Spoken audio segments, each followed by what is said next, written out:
Is there really a big difference between a 20.3 inch top tube and a 21 inch top tube? I mean, when you think about it, like that's what, 3/4 of an inch? That's like this much. Is that really gonna make a difference in your riding style? Yes.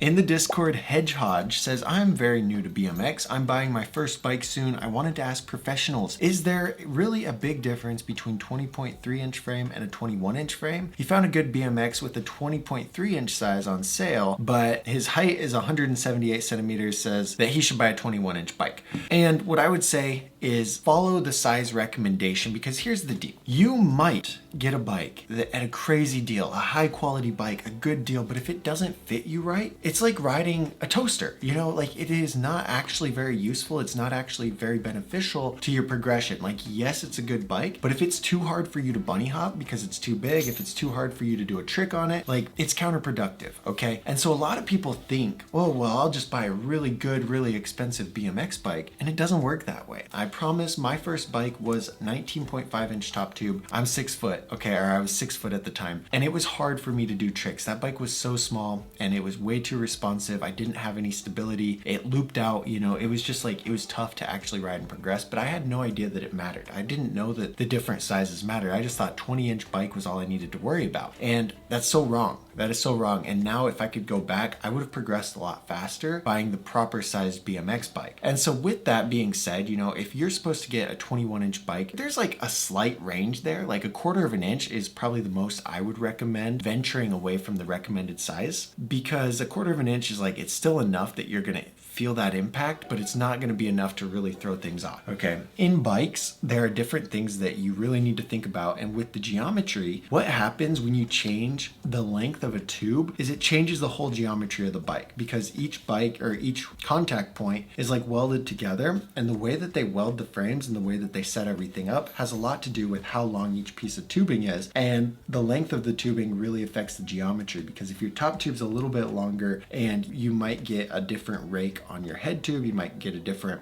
head tube angle, like everything ties together. And so messing just a little bit, just a 3/4 of an inch on your top tube size can throw off the whole feel of the bike and can ultimately give you a really bad experience. And I don't want you to have a bad experience on your bike. Think about this. You can buy a super high quality pro level bike that is the wrong size for you. You can ride it and you can progress really slowly. Or you can buy a lower quality bike that is the right size for you. You can progress quicker and ultimately have to replace that bike and upgrade it because you've progressed so quickly. But like that happens in stages, you know. It's not like every month or every week you're gonna have to buy a brand new bike. It's more like every few months you might upgrade a part. And so consider that it's a better option to buy a lower quality, cheaper bike that is the right size for you and build it out to what you eventually want it to be, than to buy a really high quality bike that's the wrong size for you and just try to make it work. It's like fitting a square peg in a round hole. It just doesn't work very good. It's a really good question from the BMX Nerds Discord. If you want to ask a BMX question, join that Discord. There's over 1,400 members who all love BMX as much as you. Can't wait to see you in there, and we'll see you in the next video.